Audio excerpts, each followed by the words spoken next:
The phone call that shattered my world came on a Tuesday morning while I was debugging code at my desk. Mom's voice carried that sickeningly sweet tone she used when delivering devastating news wrapped in fake concern. We called the venue and canceled everything, she announced as casually as discussing the weather. My coffee mug slipped from my fingers, crashing against my keyboard. That girl isn't right for you, Travis. We're saving you from making the biggest mistake of your life.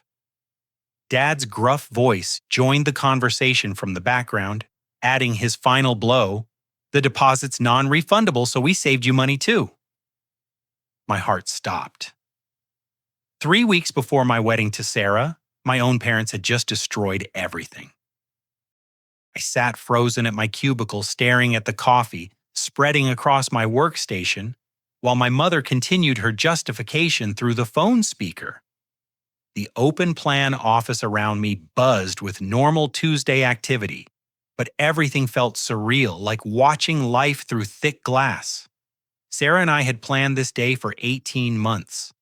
Every detail, every vendor, every guest invitation had been carefully coordinated around our dream ceremony at Riverside Gardens. Travis, honey, are you still there? Mom's voice pulled me back to the nightmare. I know you're upset, but someday you'll thank us. That Sarah has been manipulating you from the beginning. We can see what you can't. Before I could respond, my phone buzzed with an incoming call. The display showed Marcus Chen from Riverside Gardens. My stomach dropped further. This had to be the venue calling to confirm the cancellation, probably demanding explanations about deposits and vendor notifications. I have to take this, I muttered, switching lines without saying goodbye to my parents. Mr. Travis, this is Marcus from Riverside Gardens. I'm calling about a rather unusual situation. Someone claiming to be your mother just called attempting to cancel your wedding reception scheduled for September 23rd. Yes, I know. My parents just told me they... Here's the thing. Marcus interrupted, his voice carrying a confused edge. They can't cancel your event. According to our records, you're listed as the property owner. I wanted to check with you directly before contacting security about this unauthorized cancellation attempt. The words hit me like a physical blow. Property owner. Marcus had no idea what bombshell he'd just dropped. 6 months ago, after Grandpa Joe passed away from pancreatic cancer, I'd inherited Riverside Gardens along with a mountain of debt and neglected maintenance issues. The inheritance had come with stipulations in his will that I couldn't sell the property for 5 years, forcing me to either abandon it or find a way to make it profitable again. I'd kept the inheritance secret from everyone except Sarah, wanting to surprise my family when we successfully revitalized the struggling venue. Every spare dollar from my software engineering salary had gone into roof repairs, kitchen renovations, and landscape restoration. I'd worked double shifts and weekend contracts for months, slowly bringing the place back to its former glory. Mr. Travis, are you there? Should I file a harassment report? No, Marcus. Please ignore any cancellation attempts unless they come directly from me. In fact, I need you to increase security for the next few weeks. I'll explain everything when I see you later today. Understood. For what it's worth, the renovations you've been funding have made this place incredible again.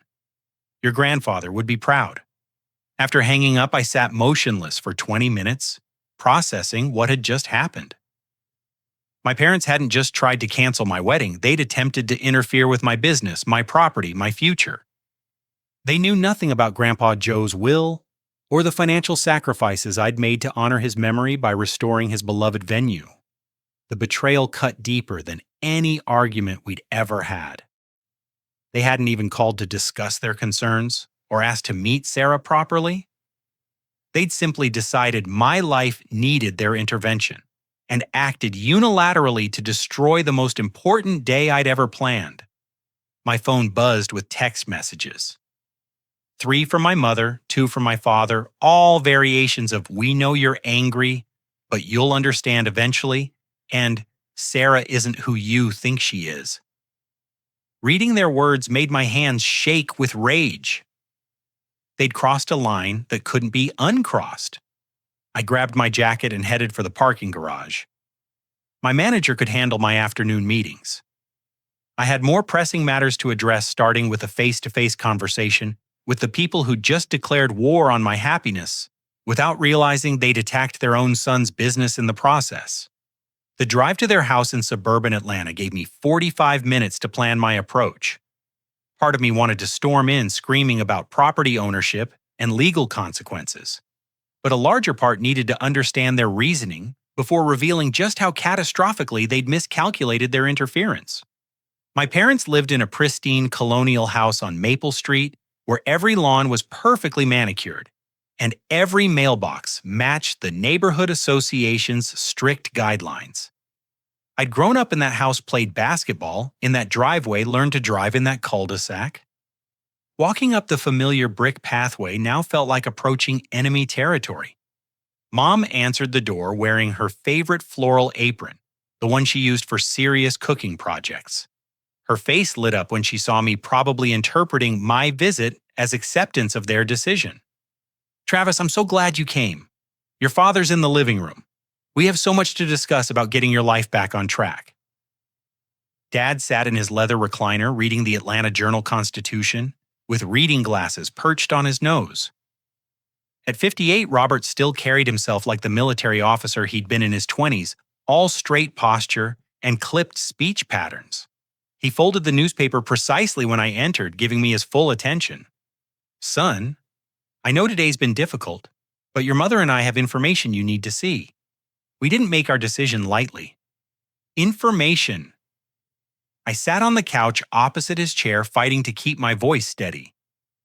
What kind of information justifies canceling someone's wedding without their permission? Mom settled beside me, producing a manila folder from the coffee table. Her movements carried the deliberate care of someone presenting evidence in a courtroom. "We've been worried about Sarah for months. Her behavior, her secrecy, those late nights she claims are work-related. Sarah works in marketing, Mom. Client deadlines don't follow 9-to-5 schedules." "That's what we thought too," Dad interjected, removing several 8x10 photographs from the folder. "Until we decided to verify her stories." The first photograph showed Sarah sitting across from a tall man with dark hair at Bean There coffee shop downtown. They were leaning close together, sharing what looked like an intimate conversation. Sarah's hand rested near his on the small round table, and she was laughing at something he'd said. The timestamp indicated the photo was taken last Thursday at 2:15 in the afternoon, when she told me she was in client meetings. My chest tightened as I studied the image. Sarah looked relaxed and happy, more animated than she'd been around me recently. The man appeared roughly my age, well-dressed, obviously comfortable with her company. "There are 6 more photos from 3 different meetings," Mom said softly. Always the same coffee shop, always during her supposed work hours, always very cozy. The subsequent photos showed similar scenes, Sarah and the mystery man walking together outside the coffee shop, sitting in his silver BMW, talking, embracing goodbye near her car. Each image captured moments that looked undeniably romantic, intimate, in ways that had nothing to do with business relationships. "We hired a private investigator after I saw them together at the grocery store 2 weeks ago," Dad explained. "Professional surveillance, completely legal. We needed proof before approaching you with our concerns. This man is her secret lover, Travis." Mom added, her voice heavy with sympathy. "She's been carrying on this affair for at least a month, possibly longer. We couldn't let you marry someone who's betraying you so blatantly." I stared at the photographs, feeling my world tilt sideways. The evidence looked genuine, professionally shot, clearly time-stamped. Sarah's body language in every image suggested comfort and familiarity with this stranger I'd never heard her mention. The investigator also discovered financial irregularities. Dad continued producing bank statements and credit reports. "Sarah's been spending money on expensive items that don't appear in your shared apartment. Designer clothes, jewelry, weekend trips she's never mentioned to you." "Where did you get these financial records?" I have connections at the credit union where I work, he said, not meeting my eyes. Nothing illegal, just verification of publicly available information. The point is, she's living a double life you know nothing about. Mom reached across and squeezed my hand. We know this hurts, sweetheart, but imagine how much worse it would be if we discovered this after the wedding. At least now you can end things cleanly without legal complications or divided assets. I sat in stunned silence, studying each photograph again. The man looked familiar somehow, though I couldn't place where I might have seen him. Sarah's expressions were genuinely happy, relaxed in ways I hadn't seen lately. Our relationship had been strained recently with wedding planning stress and my secretive work on the venue renovations. Who is he? I finally asked. We don't know yet, Dad admitted. The investigator is still working on identification. But whoever he is, Sarah's clearly more interested in spending time with him than being honest with you. We saved you from public humiliation, son, Mom added. Imagine if she'd left you at the altar, or if this affair had come to light during your honeymoon. At least this way you can handle the situation privately. Standing up abruptly, I scattered the photographs across their coffee table. My hands shook as I tried to process everything they'd shown me. The evidence appeared damning, but something felt wrong about their investigation, their timing, their complete certainty about Sarah's guilt. You hired a private investigator to spy on my fiancé without telling me.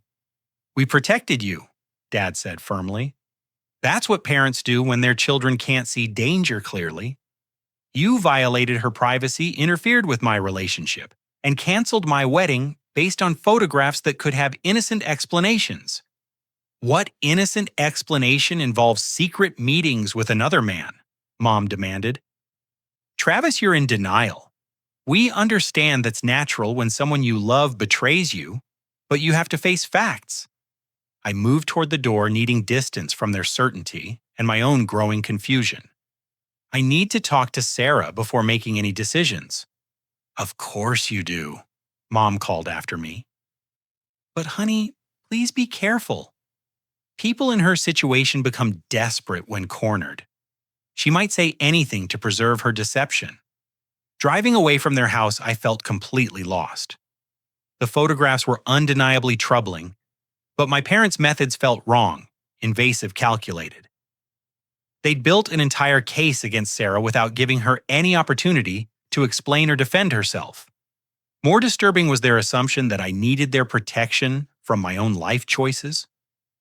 I was 28 years old, financially independent, capable of managing my own relationships. Their intervention felt less like concern and more like control, as if they couldn't accept that I'd chosen a partner without their approval. But those photographs haunted me during the drive home. Sarah laughing with a stranger comfortable in ways that suggested deep familiarity, spending time she'd never mentioned during hours she'd claimed were occupied with work responsibilities. By the time I reached our apartment, I'd decided to confront her directly about the evidence my parents had gathered. If there were innocent explanations, I needed to hear them. If there weren't, I needed to know the truth before our wedding day arrived. Our apartment felt different when I walked through the door, charged with the tension of unasked questions and unspoken accusations. Sarah was in the kitchen preparing dinner, humming softly while chopping vegetables for what smelled like her famous chicken stir-fry. Her blonde hair was pulled back in the messy bun she favored after long workdays, and she wore the oversized Georgia Tech sweatshirt I'd given her for Christmas. She looked up when I entered, her green eyes immediately registering concern. You're home early. Everything okay? You look like someone stole your lunch money. We need to talk. I placed the manila folder on our granite counter between the cutting board and her glass of white wine. My parents visited me today. They showed me some things I need to ask you about. Sarah wiped her hands on a dishtail towel, studying my expression carefully. What kind of things?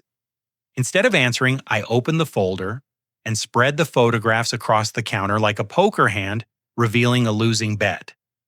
Sarah's face went through several expressions: confusion, recognition, surprise, and finally something that looked like relief mixed with exasperation.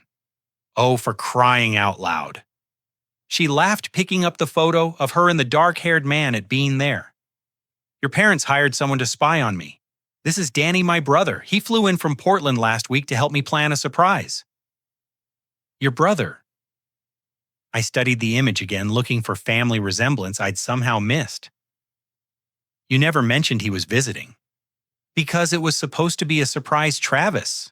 For you. She moved to our junk drawer and retrieved a manila envelope I'd never seen before. Danny's been helping me plan our honeymoon. You mentioned once that you'd always wanted to visit Scotland, so I've been secretly arranging a 2-week trip to Edinburgh and the Highlands.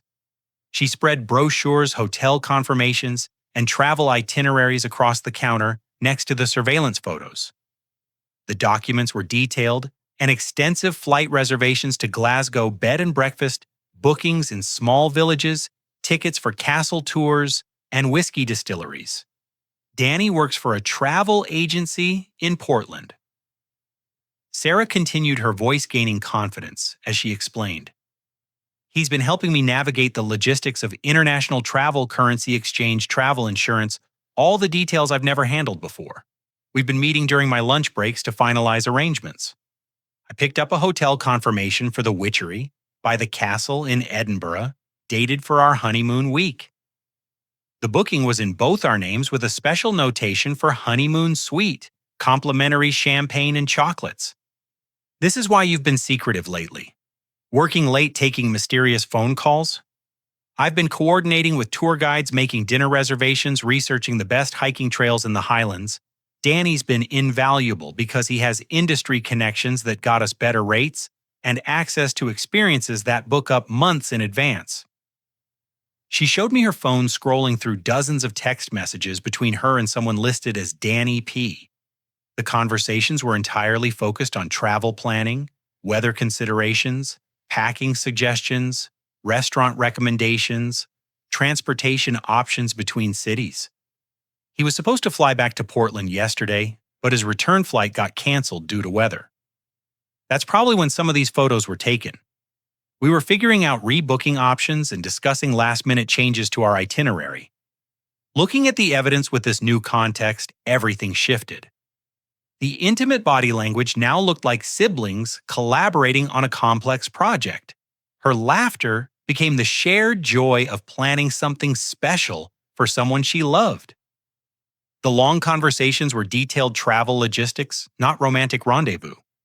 I wanted to surprise you with the trip documents on our wedding night, Sarah said quietly. After all the stress of venue planning and family coordination, I thought it would be perfect to hand you an envelope and say, pack your bags, we're going on an adventure. Why didn't you tell me Danny was in town? I would have loved to meet him properly. You've been so stressed with work lately, pulling those extra shifts and weekend projects. I didn't want to add social obligations to your schedule. Besides, most of our meetings were quick lunch breaks between my client appointments and his phone calls with Portland. Guilt washed over me as I realized how thoroughly I doubted her based on surface appearances. My parents had photographed genuine family planning and constructed a narrative of betrayal around completely innocent activities. Sarah, I'm so sorry. My parents convinced me you were having an affair. They made this whole presentation with financial records and surveillance photos and wait, her expression darkened. Financial records. How did they get access to my personal financial information? Dad said he used his connections at the credit union. Something about publicly available information. That's not publicly available, Travis. That's an invasion of privacy, potentially illegal, depending on how he accessed those records. She paced to our living room window, staring out at the parking lot below. Your parents hired a private investigator to spy on me, illegally accessed my financial information, and then used that manufactured evidence to cancel our wedding without consulting either of us. I think they genuinely believed they were protecting me. From marrying someone who loves you enough to spend 3 months planning a surprise honeymoon to your dream destination. Her voice carried hurt that cut deeper than anger. Travis, this isn't protection. This is control. Before I could respond, my phone rang. Sarah's best friend Jessica was calling, probably with last-minute wedding coordination questions. Sarah smiled and gestured for me to answer, clearly expecting normal bridal party communications. "Hey Jessica, what's up?" "Travis, I'm calling to tell you I won't be participating in this wedding anymore." Jessica's voice was cold, formal, completely unlike her usual warm demeanor. After what I learned today about Sarah's character, I can't in good conscience stand up for her. "What are you talking about?" "Your mother called me this afternoon.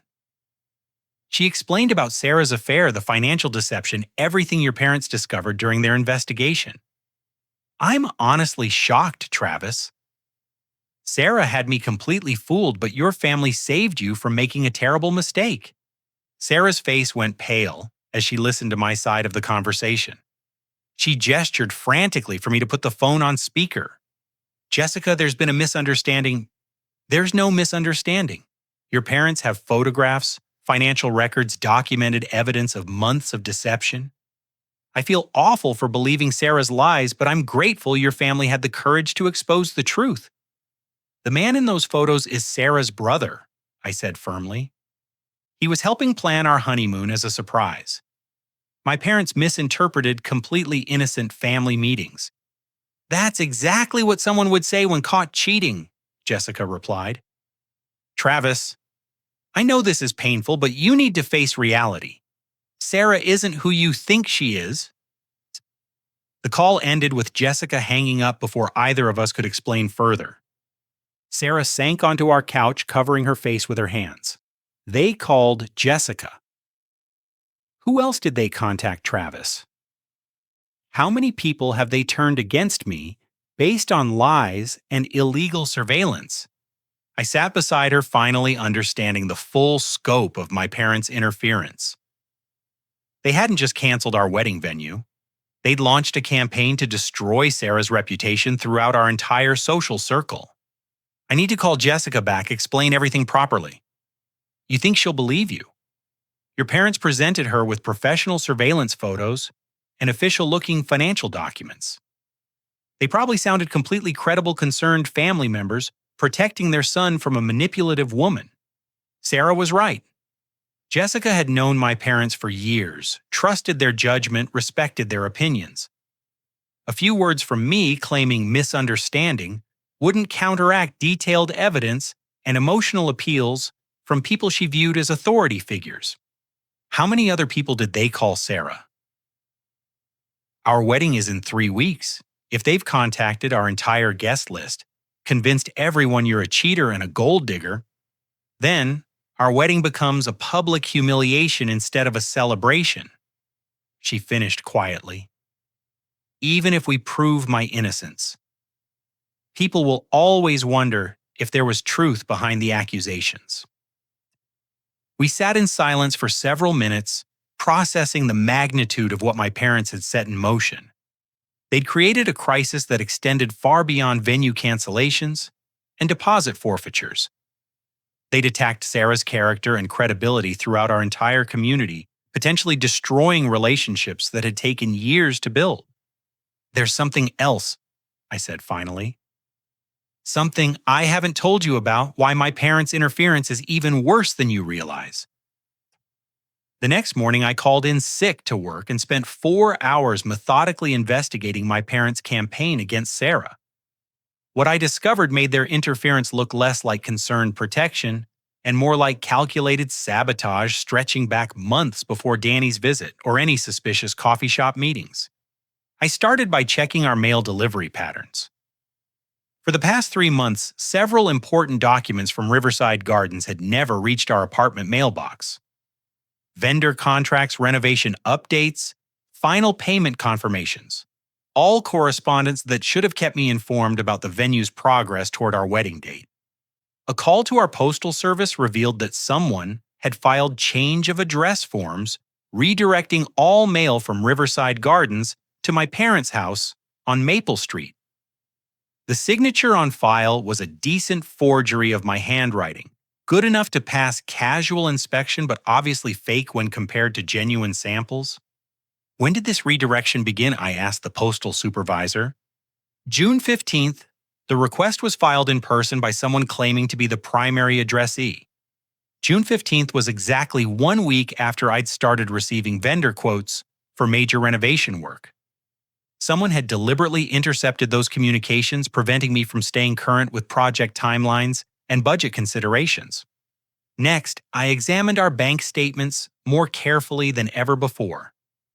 My father's position at First National Credit Union had given him access to monitoring tools that revealed not just account balances, but spending patterns, transaction locations, even merchant category details. I found evidence of his surveillance dating back to February, when I'd first started transferring funds to pay for venue improvements. Every payment to contractors, every purchase at home improvement stores, every consultation fee paid to wedding vendors had been tracked and categorized. More disturbing, I discovered my father had used his position to influence my credit reporting. Several inquiries appeared on my credit file that I'd never authorized, along with soft pulls that suggested someone was regularly monitoring my financial activity for changes or new obligations. "This is stalking," Sarah said when I showed her the evidence. "Your father used his professional position to illegally monitor your private financial information for months." But the deepest violation was still to come. Among my mother's text messages, which I accessed through her forgotten iPad at their house, I found months of coordination with someone I never expected: Amanda Rodriguez, my ex-girlfriend from college. The message thread revealed a conspiracy that made my stomach turn. Amanda had been feeding my parents detailed information about Sarah's daily routines, work schedule, social activities, and personal habits. She'd been reporting on our relationship dynamics, our arguments, our stress levels during wedding planning. Amanda's messages painted Sarah as manipulative, materialistic, and secretive. She claimed Sarah had made disparaging comments about my family, my career prospects, my physical appearance. She suggested Sarah was settling for me while seeking better options, using our relationship as financial security while exploring other romantic possibilities. "She's been playing the long game," one of Amanda's messages read. "Sarah's smart enough to keep her options open while locking down the safe choice. Travis deserves someone who actually loves him, not someone calculating her next move." The coffee shop meetings with Danny had been Amanda's suggestion. She'd somehow learned about his visit from Sarah's social media posts and encouraged my parents to hire surveillance, knowing they'd interpret innocent family interactions as evidence of infidelity.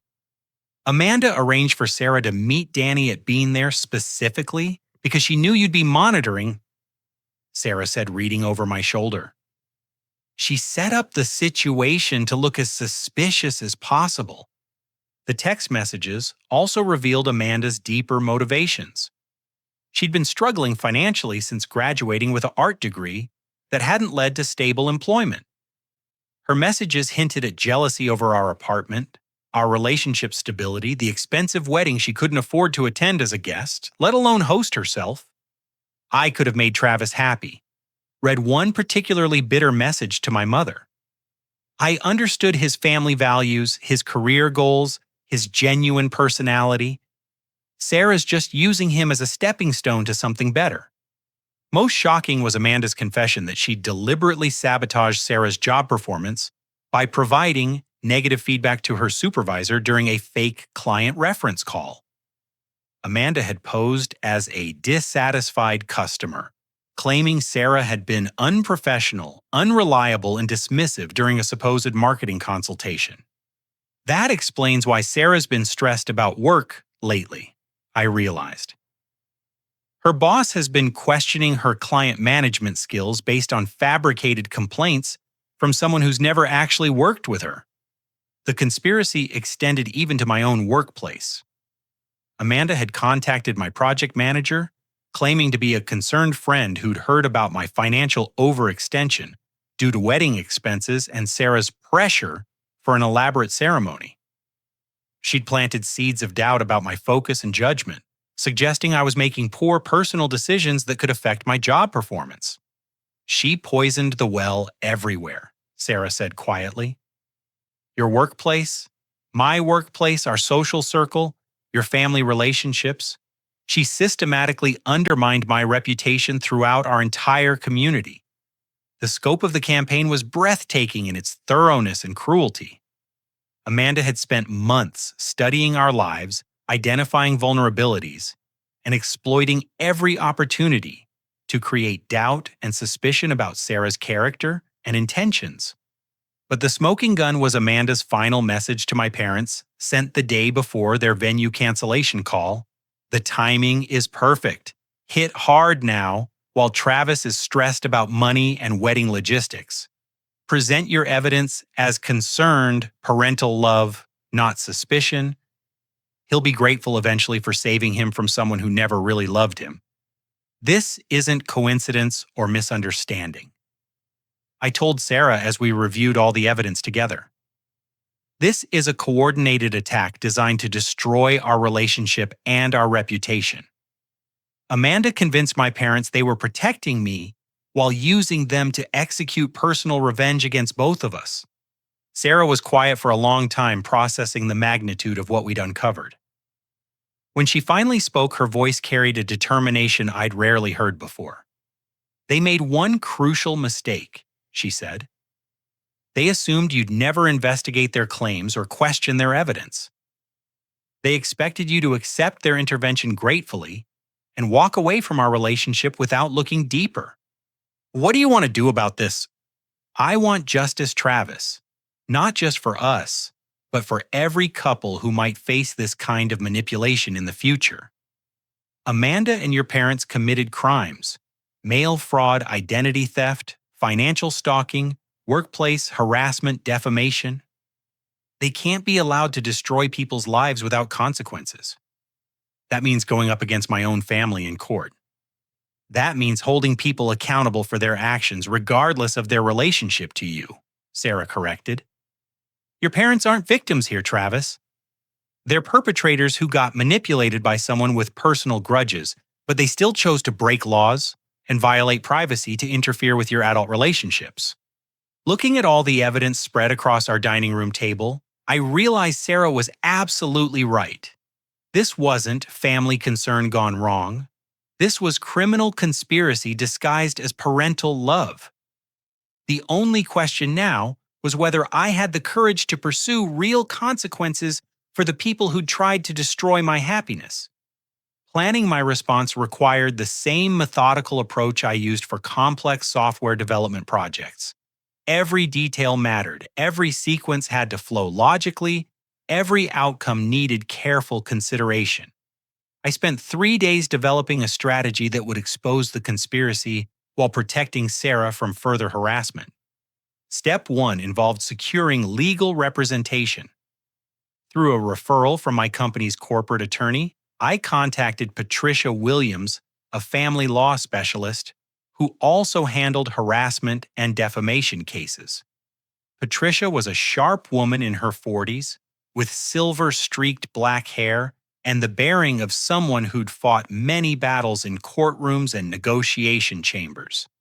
This is one of the most comprehensive harassment campaigns I've encountered, Patricia said after reviewing our evidence. Your parents and ex-girlfriend coordinated multiple criminal acts: mail fraud, financial stalking, identity theft, workplace interference, and defamation. The documentation you've gathered could support both criminal charges and civil lawsuits. What would you recommend as our first step? Public exposure, she said without hesitation. Your parents launched this campaign by spreading lies throughout your community. We counterattack by revealing the truth to those same people, forcing your accusers to defend their actions publicly rather than operating in the shadows. Patricia helped me draft a legal letter documenting the conspiracy and demanding immediate cessation of all harassment activities. The letter would be served simultaneously to my parents and Amanda, along with copies sent to everyone who'd been contacted with false information about Sarah. But I wanted something more dramatic than legal paperwork. My parents had humiliated Sarah by calling her character into question publicly. They deserved the same treatment when their own behavior got exposed to family and community scrutiny. I want to call a family meeting, I told Sarah. Get everyone together who turned against you based on their lies. Make them face the truth in person all at the same time where they can't individually rationalize or make excuses. That could backfire spectacularly. What if they don't believe our evidence? What if they double down on supporting your parents? Then at least we'll know exactly where everyone stands. Right now, we're fighting rumors and whispers. A public confrontation forces people to choose sides based on facts rather than gossip. I called my mother on Thursday evening, adopting the defeated tone of someone who'd accepted unwelcome truth. Mom, I need to talk to the whole family about Sarah and our relationship. Can you arrange something for Sunday afternoon? I think you and Dad were right about her, and I want everyone's advice on handling the situation. My mother's voice practically glowed with satisfaction. Oh, sweetheart. I'm so proud of you for seeing clearly. Of course, we'll gather everyone. Aunt Carol and Uncle Jim cousin, Mark, and his wife Grandma Betty, if she's feeling well enough. We all love you and want to help you through this difficult time. Thanks, Mom. I really appreciate how much you care about my happiness. The fake gratitude tasted bitter, but it accomplished the goal of ensuring maximum family attendance for Sunday's revelation. My parents would invite everyone who'd turned against Sarah, creating the perfect audience for exposing their conspiracy. Meanwhile, Patricia arranged for a process server to be ready Sunday afternoon. The legal papers charging my parents with mail fraud and financial stalking would be served during the family gathering, creating maximum impact and preventing them from claiming ignorance about the legal consequences of their actions. Saturday evening, I called Marcus at Riverside Gardens to finalize security arrangements and confirm our wedding was proceeding as planned. Marcus, I need to ask a huge favor. Would you be willing to attend our family meeting tomorrow and verify my ownership of the venue? My parents still don't know I inherited the property, and I want their reaction on record when they find out.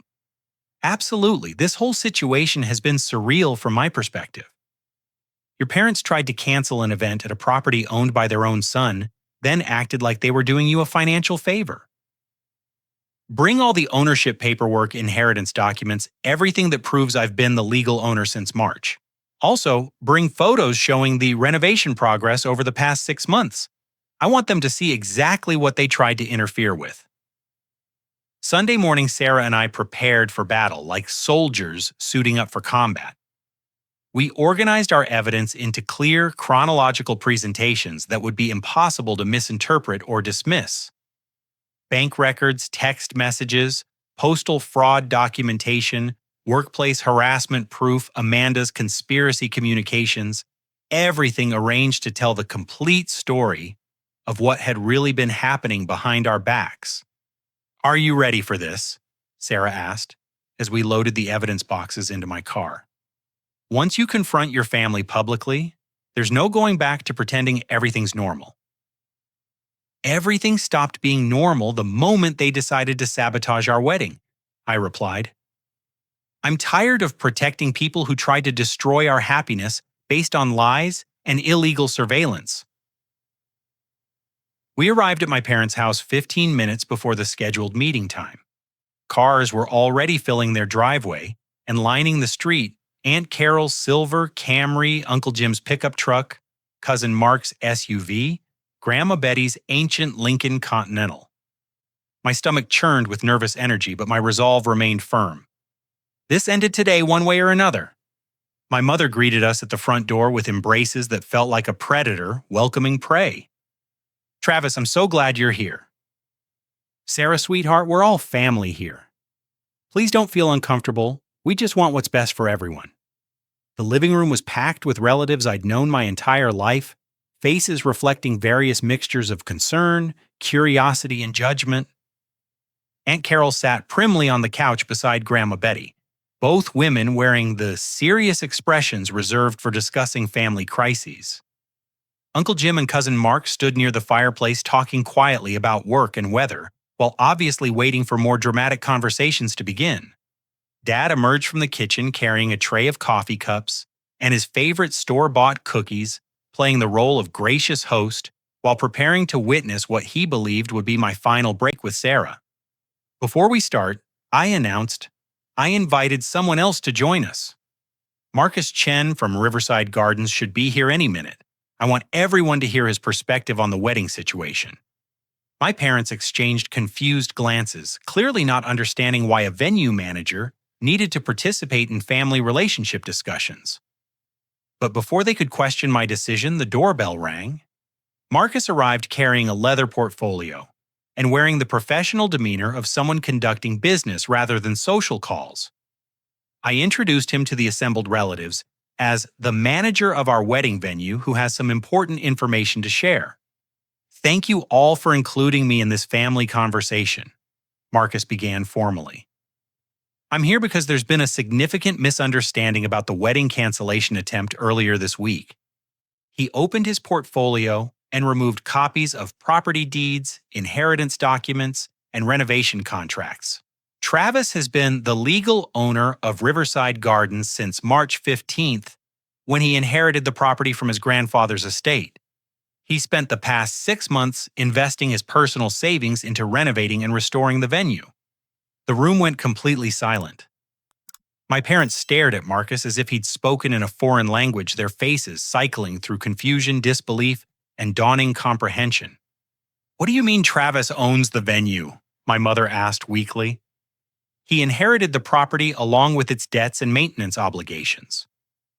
Rather than abandoning the venue or selling it immediately, Travis chose to honor his grandfather's memory by investing in renovations and hosting his own wedding there as the property's first major event under new ownership. Marcus spread before and after photographs across my parents' coffee table, showing the dramatic improvements that months of hard work and financial investment had achieved. New landscaping, updated kitchen facilities, restored reception halls, fresh paint, and carpeting throughout. When someone claiming to be Travis's mother called attempting to cancel his wedding, Marcus continued, "They were essentially trying to interfere with his business operations at his own property. That's why I called to verify the cancellation request rather than simply processing it." Dad's face had gone pale as understanding dawned. "Travis, you never mentioned inheriting property from Grandpa Joe?" I wanted to surprise everyone once Sarah and I successfully revitalized the venue. Every extra shift I've worked, every weekend project I've taken on, has been to fund these renovations while maintaining our regular living expenses. Aunt Carol looked between the renovation photos and my parents' shocked expressions. "Linda, Robert, did you know Travis owned the wedding venue when you called to cancel?" "Of course not," Mom whispered. "We thought we were saving him money on deposits and vendor payments. We had no idea." "You had no idea because you never asked," I said firmly. "You made assumptions about my finances, my relationship, my decision-making abilities, and acted on those assumptions without consulting me or gathering complete information." Uncle Jim cleared his throat uncomfortably. "Travis, your parents told us about Sarah's affair, the financial deception they discovered. Are you saying that information was inaccurate?" This was the moment I'd been preparing for, the point where everything would be revealed and relationships would be permanently altered based on how people responded to truth versus convenient lies. I'm saying my parents were manipulated into believing lies told by someone with personal motivations for destroying my relationship with Sarah. I announced signaling for Sarah to begin distributing copies of our evidence. "Everything they told you about Sarah's character was based on fabricated information provided by my ex-girlfriend Amanda, who spent months coordinating a harassment campaign designed to break us up." The next 20 minutes were a masterclass in public humiliation as I systematically dismantled every lie my parents had spread. I showed Amanda's text messages coordinating the surveillance. I explained how the coffee shop photos showed Sarah planning our surprise honeymoon with her brother. I documented the mail fraud, the financial stalking, the workplace harassment, all of it carefully planned and executed to destroy Sarah's reputation. Grandma Betty spoke first when I finished, her aged voice carrying moral authority that silenced the room. "Robert, Linda, you owe this young woman an apology, and your son an explanation. What you've described, sounds less like parental concern and more like criminal activity. We were trying to protect him, Mom said, weakly, tears starting to flow down her cheeks. You were trying to control him, Cousin Mark corrected bluntly. There's a difference between protection and interference, and you crossed that line months ago when you started spying on his private life. The doorbell rang again. Through the front window, I could see a man in a suit carrying official-looking paperwork. The process server Patricia had arranged to deliver legal documents during maximum family impact.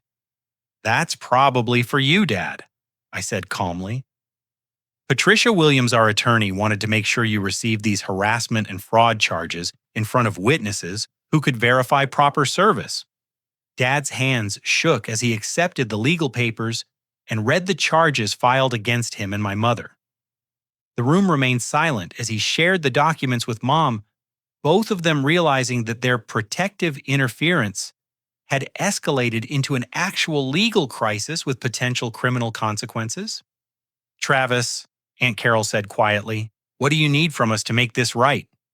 I need you to understand that Sarah is the woman I've chosen to marry, that your earlier judgments were based on lies and manipulation, and that anyone who continues spreading false information about her character will face the same legal consequences my parents are now confronting. The meeting ended with my parents sitting in stunned silence, while their siblings and extended family gradually departed, offering apologies to Sarah and congratulations on our upcoming wedding. The public humiliation was complete, but justice was just beginning. The decision to proceed with our wedding as planned became an act of defiance against everyone who'd tried to destroy our happiness. But Sarah proposed something even bolder than a simple ceremony. She wanted to live stream our wedding with complete transparency about what we'd overcome to reach that altar. I want people to see who we really are, she explained while we planned the technical logistics. Not the manipulated narrative your family and Amanda created, but the actual love story they tried to destroy.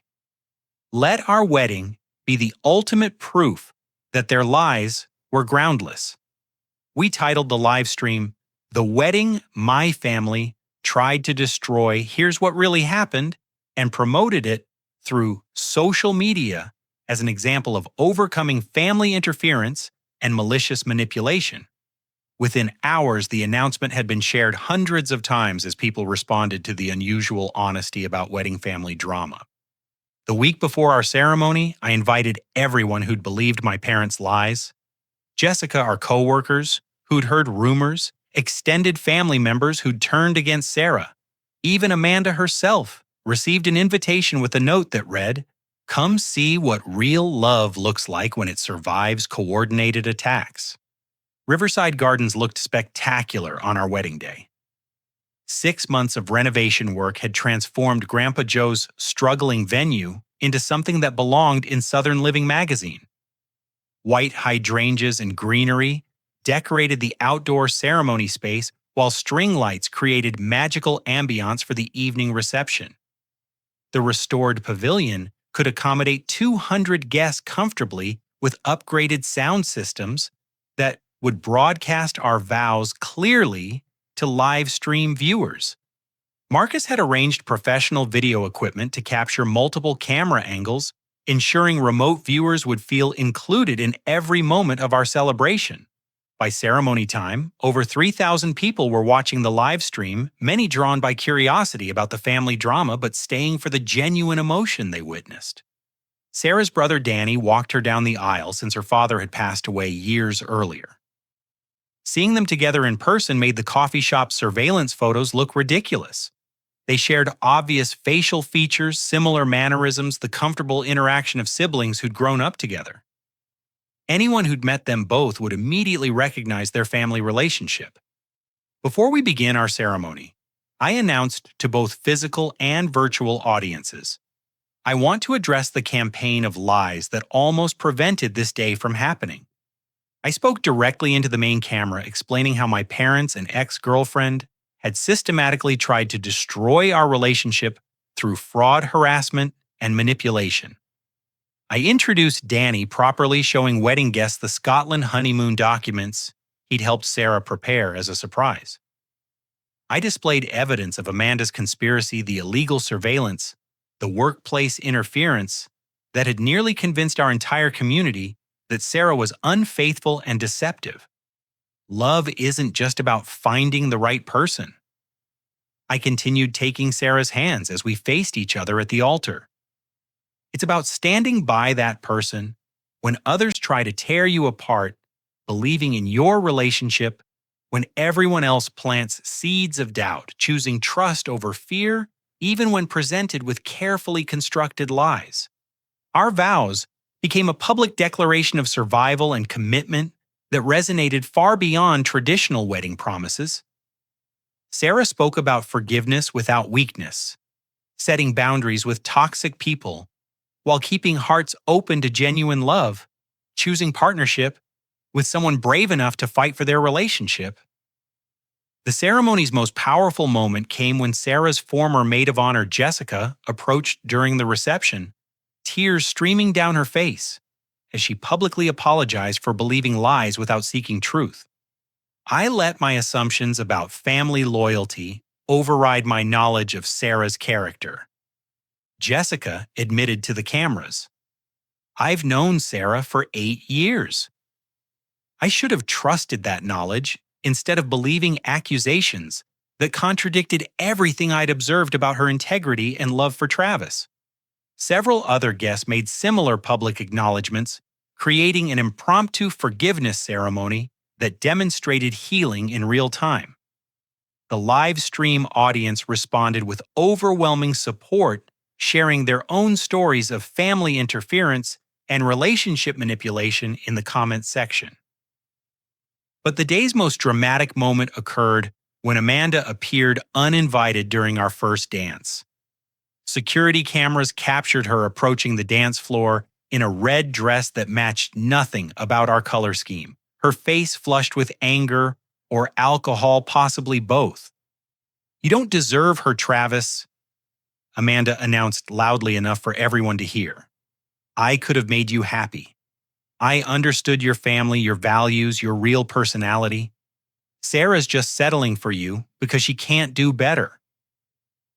The live stream audience watched in real time as Sarah handled Amanda's disruption with grace and strength that impressed everyone present. Instead of responding with anger or defensiveness, Sarah simply took the microphone from our DJ and addressed Amanda directly. "Amanda, I'm sorry you're in so much pain that destroying other people's happiness seemed like a reasonable solution to your problems. I hope someday you find healing and genuine love that doesn't require tearing down other relationships to feel valuable." Security escorted Amanda from the property, while guests and live stream viewers witnessed Sarah's demonstration of maturity under pressure. The incident provided perfect contrast between Sarah's authentic character and Amanda's destructive behavior, settling any remaining doubts about who deserved respect and support. Our wedding reception continued until nearly midnight, filled with laughter, dancing, and celebration that felt even sweeter for having survived organized attempts to prevent it. The live stream ended with over 8,000 viewers, hundreds of supportive comments, and dozens of messages from other couples dealing with similar family interference. "Thank you for sharing your truth with us," read one typical comment. "Watching you fight for each other and expose the lies gave me courage to address similar problems in my own family. Your love story gives me hope that authentic relationships can survive any attack." By the time Sarah and I left for our delayed honeymoon in Scotland, the wedding live stream had been viewed over 50,000 times and shared across multiple social media platforms. What had started as personal vindication had become inspiration for anyone facing relationship manipulation and family boundary violations. More importantly, we'd proven that love backed by courage and honesty could overcome even the most sophisticated campaigns of deception and interference. Our marriage had begun not with naive optimism, but with tested strength, and public commitment to protecting our relationship from anyone who tried to undermine it. 6 months after our wedding, Sarah and I stood in the renovated office of Riverside Gardens, reviewing booking calendars that extended 2 years into the future. What had begun as my secret project to honor Grandpa Joe's memory had evolved into Atlanta's most sought-after wedding venue, largely due to publicity from our live-streamed ceremony and the authentic love story that had captured public attention. Henderson wedding next Saturday, Thompson anniversary party the following weekend, and 3 engagement parties scheduled for October. Sarah reported checking our reservation system. We're officially booked solid through next spring. The venue's success felt like poetic justice. My parents' attempt to sabotage our wedding had inadvertently created the marketing opportunity that launched our business into profitability. Couples throughout Georgia were specifically requesting Riverside Gardens because they'd heard about the venue where love had triumphed over family interference. Legal proceedings against my parents had concluded with plea agreements that required community service rather than jail time. Dad completed 100 hours of volunteer work at a domestic violence shelter where counselors helped him understand how controlling behavior damages family relationships. Mom served her hours at a nonprofit supporting victims of harassment, learning about the psychological impact of coordinated campaigns like the one they'd participated in. The community service wasn't just punishment, it was education. Both my parents were required to attend counseling sessions about healthy boundaries, respect for adult children's autonomy, and recognizing manipulation tactics used by people like Amanda. Amanda faced more serious consequences. Her harassment campaign involved multiple felonies, mail fraud, identity theft, workplace interference, and conspiracy charges that resulted in 18 months of supervised probation and mandatory psychological counseling. She'd also been ordered to pay restitution for the legal fees and emotional distress her actions had caused.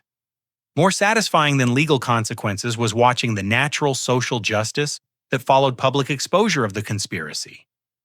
Amanda's manipulation tactics became widely known throughout our community, making it unlikely she'd find future victims willing to participate in similar schemes. People who'd been burned by her lies became watchful for signs of manipulation, protecting others from falling into the same traps.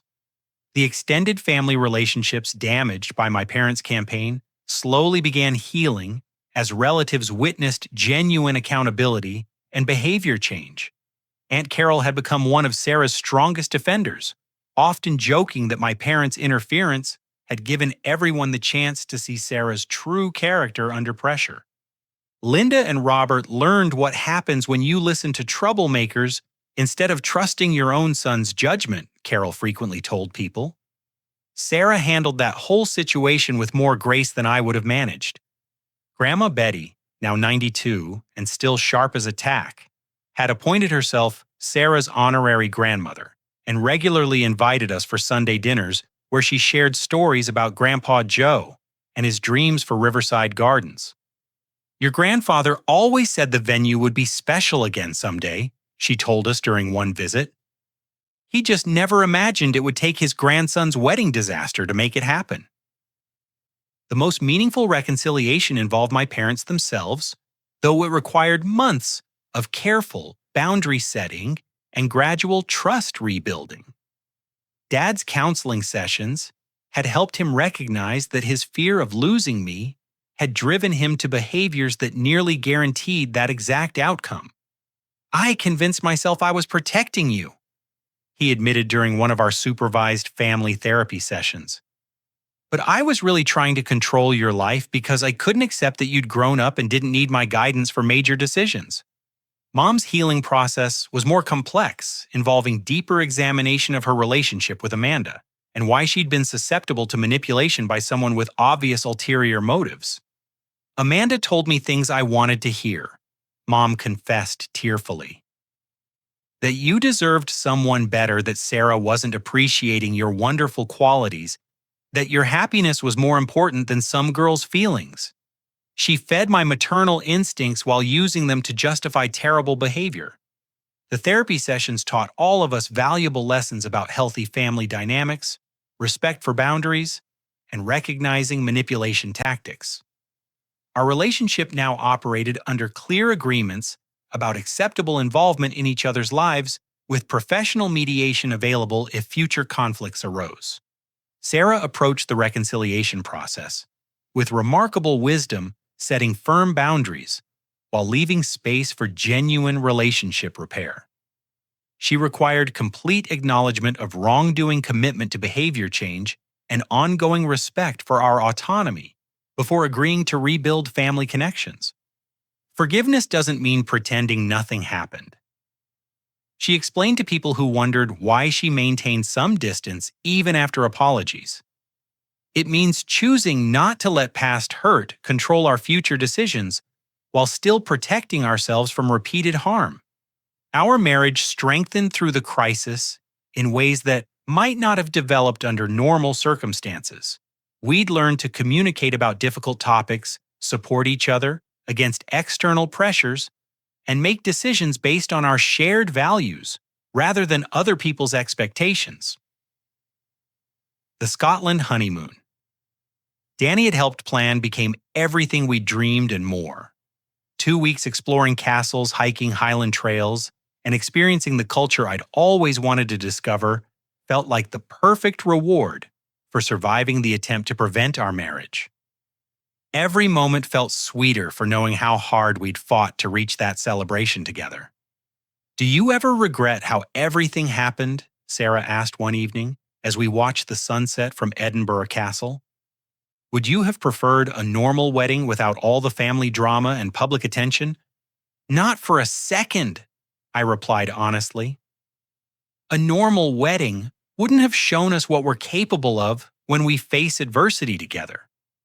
It wouldn't have exposed the people who didn't deserve places in our lives or strengthened relationships with those who supported us when things got difficult. Our story had taught us that love isn't just about compatibility and attraction. It's about choosing each other repeatedly when outside forces try to create doubt and division.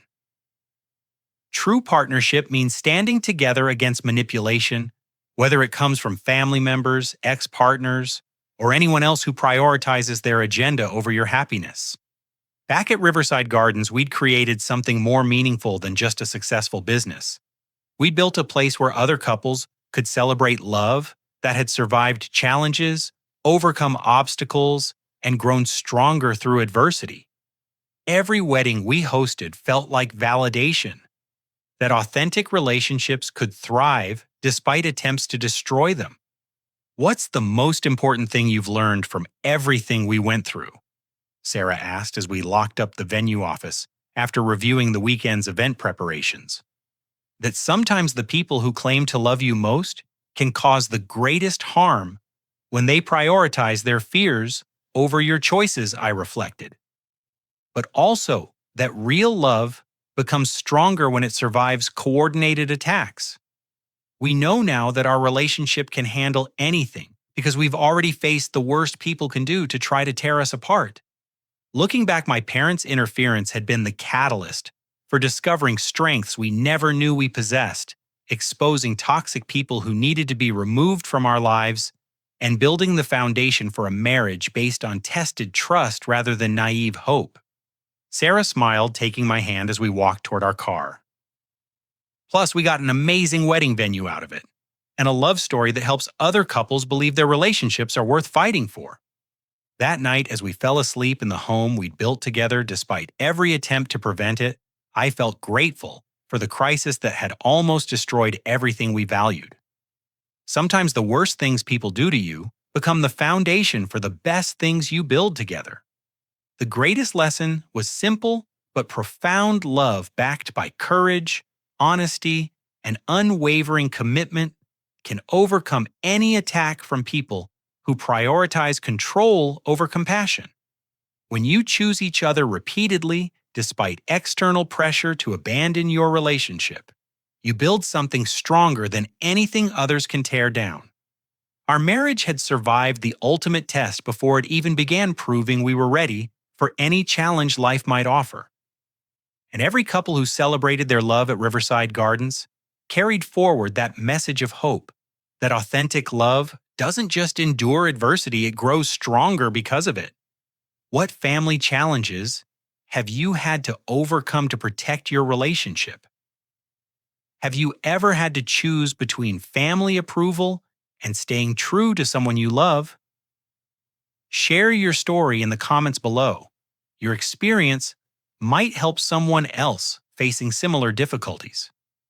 If this story resonated with you, please like this video and subscribe for more real-life stories about overcoming family interference and relationship manipulation. And don't forget to share this with anyone who might need to hear that their love is worth fighting for no matter who tries to tear it down. Thank you for joining us on this journey, and remember, when love is real, it's always worth defending against those who would destroy it for their own purposes. May your relationships be built on trust, strengthened by adversity, and protected by the courage to stand up for what truly matters.